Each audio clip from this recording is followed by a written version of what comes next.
오늘 또 고맙습니다. 저는 교실 떠난 국어교사 박전현입니다. 자, 신경림 시인의 현대시 어머니와 할머니의 실루엣입니다. 자, 실루엣은 어떤 흐릿하게 보이는 어떤 형상이라고 할 수 있겠죠. 그림자처럼.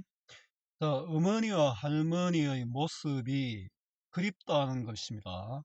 아마 어머니와 할머니는 옛날에 먹고 살기 위해서 이렇게 배를 짰을 겁니다.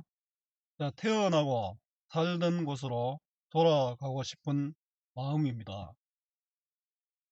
도움되는 자료 만들어 보겠습니다. 구독, 공감해 주시면 감사하겠습니다. 자, 어른이 되어서 더 그리워지는 어머니와 할머니, 고향.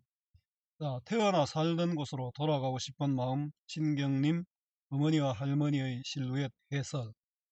자, 엄마 아픔에서 놀다가 친구를 알게 되고 학교에 다니고 결혼하고 직장을 다니면서 내 태어나고 자란 곳을 잘 만날 수 없습니다.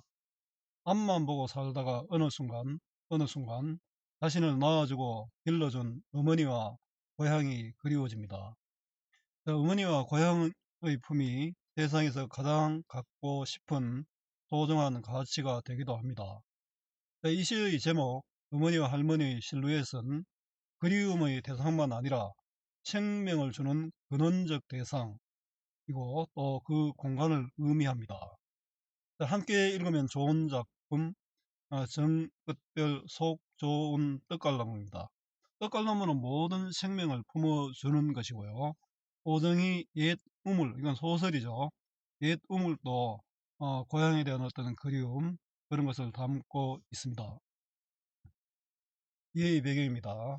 자, 이 작품은 어린 시절 보았던 어머니와 할머니의 실루엣을 떠올리며 각박한 현실 속에서도 따뜻한 모성의 세계에 대한 그리움과 그 세계를 현실로 되돌리고 싶은 소망을 노래하고 있는 시입니다.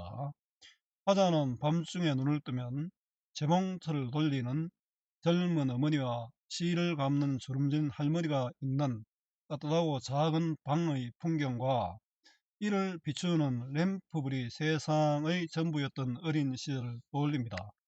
어린 시절 자고 일어나면 할머니와 어머니가 이렇게 어떤 배를 짜고 있었겠죠. 그 모습이 떠오른 거죠.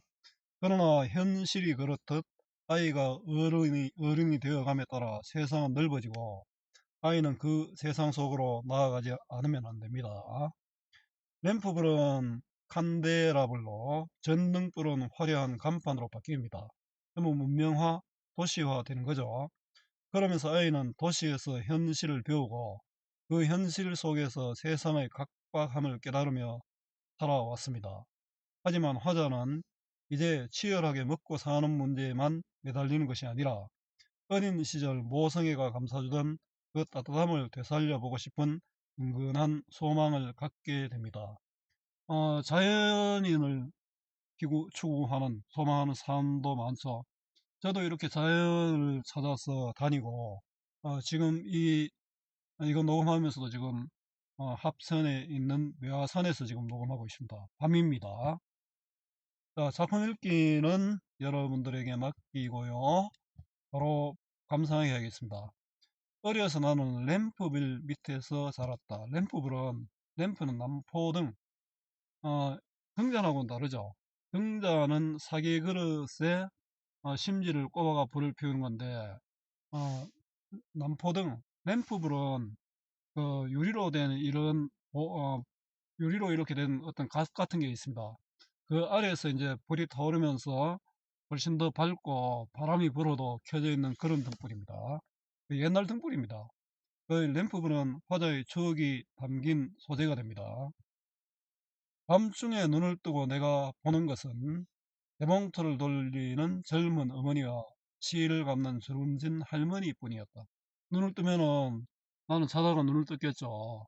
근데 어머니와 할머니뿐인데 자, 밤늦도록 일하는 어머니와 할머니죠. 자, 시적 대상이 나타납니다. 나는 그것이 세상의 전부라고 믿었다. 아기 때는 그렇잖아요. 엄마 아빠가 최고죠.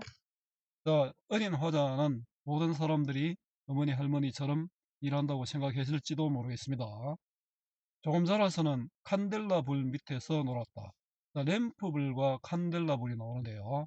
칸델라 불은 가지고 다닐 수 있는 석유로 불을 밝히는 등입니다. 들고 다닐 수 있죠. 요즘 뭐 후레쉬 전등 전등이 아니고 뭐라 합니까? 램프 후레쉬입니다. 우리말을 잘 모르겠네요. 자, 조금 살아서는 어려서에서 시간이 경과된 것이고요. 이 칸델라불은 램프보다 더 밝은 등불입니다. 아마 이때는 아마 금광촌으로 이사를 했던 것 같습니다. 밝은 칠흑 같은 어둠. 자, 시간적 배경인데요. 칠흑같이 깜깜하지 않습니까? 지금 저는 산에서 뭐 불빛도 없는 산에서 이렇게 보니까 창밖이 깜깜하네요. 자, 비유적 표현으로 나타냈고요. 직유법. 자, 시각적 이미지가 드러나죠. 찍찍 소리로 새파란 불꽃을 뿜는 불. 찍찍. 이거 음성상징어죠. 음성상징어는 의성어, 의태어를 말하는데 음성상징어가 쓰이면 당연히 청각적 이미지가 쓰입니다. 새파란 불꽃을 뿜는 불. 어떤 시각적 이미지인데요. 좀 강한 불빛이 나오죠. 앞에보다는 좀 더 밝은 불빛이다. 그죠? 어둠과 불꽃의 요 뭐 깜깜한 밤에 이제 밝은 불꽃이 나오니까 더 밝게 보이겠죠. 어둠과 불꽃, 즉 명암 대비가 나타납니다. 주장하는 흠상 꾸준 금점꾼들. 금점꾼들은 금광에서 일하는 사람이죠. 우리 어, 백석입니까? 백석의 시중에 죽은 아이가 금전판에서 어, 가가지고 아버지는 안 돌아오고 엄마는 노점을 했는데 그 딸아이가 죽은 그런 시가 하나 있습니다. 셈이 늦는다고 몰려와 생떼를 쓰던 자, 셈은 계산이죠. 금전꾼들이 받을 돈을 빨리 안 준다고 셈 월급 계산입니다. 그 아내들의 모습만 도둠새겨졌다. 생떼를 쓰는 아내들, 금전꾼의 아내들이 돈 달라고 막 하고 있죠. 자, 금강촌에서의 삶의 모습이 드러납니다. 좀 삭막하고 어렵죠. 좀 어렵고 힘들게 이렇습니다. 소년 시절은 전등불 밑에서 보냈다. 자, 시간이 많이 경과됐네요. 어려서 자라서 소년 시절로 이어졌습니다. 이제 전등불로 바뀌었네요. 어, 시간의 흐름에 따른 전개가 이 시의 특징입니다. 가설극장의 화려한 감탄과 가설극장의 임시로 만든 극장입니다. 옛날에 이제 극장이 없으니까 강변에 포장을 쳐놓고 이렇게 극장을 만들고 이랬던 기억이 나옵니다. 가게방의 회양한 불빛을 보면서 이제 밝죠. 램프불, 칸델라불과는 보다는 더 밝은 불, 문명화된 불입니다. 나는 세상이 넓다고 알았다. 세상이 넓다고 알았죠. 그리고는 뭔가 달라지겠죠. 새로운 인식입니다. 그 세상에 대한 새로운 인식을 하게 된 거죠. 그리고는 이어질 내용에 뜸을 들이면서 긴장감을 일으키는 의도적 행갈입니다. 이걸 우리 행간걸침 또는 행간걸림이라고 이야기하는데 사전에는 행간걸침으로 나옵니다. 자, 고향에서 여러 경험을 하며 성장해간 나의 어린 시절의 모습입니다. 나는 대처는 도시입니다. 도시로 나왔다. 이곳저곳 떠도는 즐거움도 알았다. 떠도는 즐거움. 뭐 이거 여행이라고 해도 되겠습니까?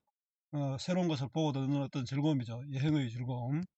바다를 건너 먼 세상으로 날아도 갔다. 먼 세상. 해외죠. 해외까지 갔다. 많은 것을 보고 많은 것을 들었다. 이 견문이 넓어졌다는 거죠.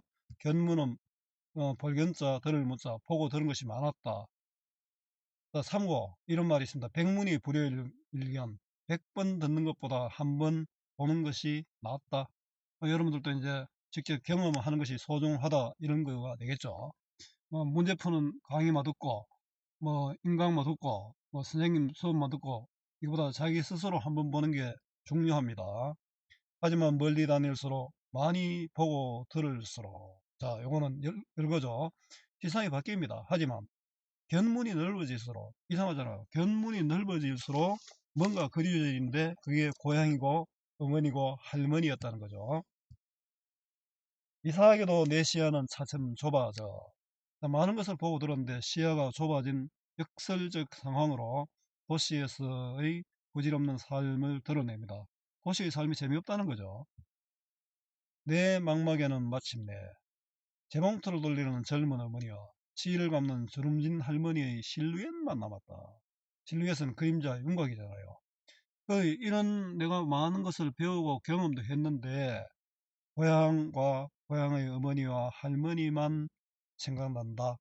자, 어머니와 할머니의 그림자는 어린 시절 그리움이고 모성 회귀의 매개체입니다. 어머니와 할머니는 내가 어떤 돌아가고 싶은 근원적인 공간이란 그런 뜻이죠. 그리운 어린 시절입니다. 도시에서의 삶에서 남은 어머니와 할머니의 실루엣입니다. 내게는 다시 이것은 어머니와 할머니의 실루엣입니다. 바로 고향이고요. 혼자 하다 보니까 이런 오타가 많이 나옵니다. 또 어린 시절의 삶이 됩니다. 자, 세상의 전부가 되었다. 자, 소중한 가치가 되었다. 세상에 중요한 것이 바로 어머니와 할머니의 실루엣, 고향이더라. 생명의 근원적 공간이더라. 이런 이야기입니다. 자, 도시적 문명적 삶에 대한 허무 인식과 본원적 삶에 대한 향수가 드러나는 거죠. 고향과 어린 시절에 대한 애틋한 그리움을 보여줍니다. 자, 정리해 보겠습니다. 갈래는 자유로운 형식의 자유시, 개인의 마음을 담은 서정시, 운문 형식의 운문시입니다. 성격은 회상적이고 옛날에 생각에 떠올렸잖아요. 내가 경험한 거니까 경험적이고 또 생각이겠죠. 성찰적이 됩니다. 생각, 사고가 굉장히 중요합니다. 주제는 어린 시절에 대한 그리움, 모성적 세계, 근원적 세계죠. 모성적 세계에 대한 그리움, 고향에 대한 그리움과 또 아쉬움이 담겨 있습니다. 특징입니다. 어린 시절의 소중한 추억을 통해 원초적 자아를 회복하고 싶은 소망을 드러냄. 아마 가장 행복할 때가 엄마의 뱃속에 있을 때일지도 모르겠습니다. 시간의 흐름에 따른 전개, 어려서 자라서 소년 시절로 이어집니다. 또 어른까지 이어지죠. 하다가 겪은 사건이 회상의 방식으로 제시되고 있습니다. 명암대비와 음성상징어, 깜깜한데 어둠 속에서 시간적 배경이 깜깜한 어둠 속에서 불꽃이 쭉 타오르는 게 있었죠. 음성상징어, 의성어, 지익을 사용하여 감각적으로 묘사하고 있습니다. 시각적 또 공간적 배경, 시간적 공간적 배경의 변화에 따른 삶에 대한 화자의 인식의 전환이 일어납니다. 행간걸침을 사용하여 시적 의미를 강조하고 있습니다. 자, 활동하기는 문제은행 활용하시면 됩니다. 수고 많았습니다. 제가 살아있는 한 좋은 자료로 보답하겠습니다. 네이버 구글 다음 어디서나 검색은 박전현입니다.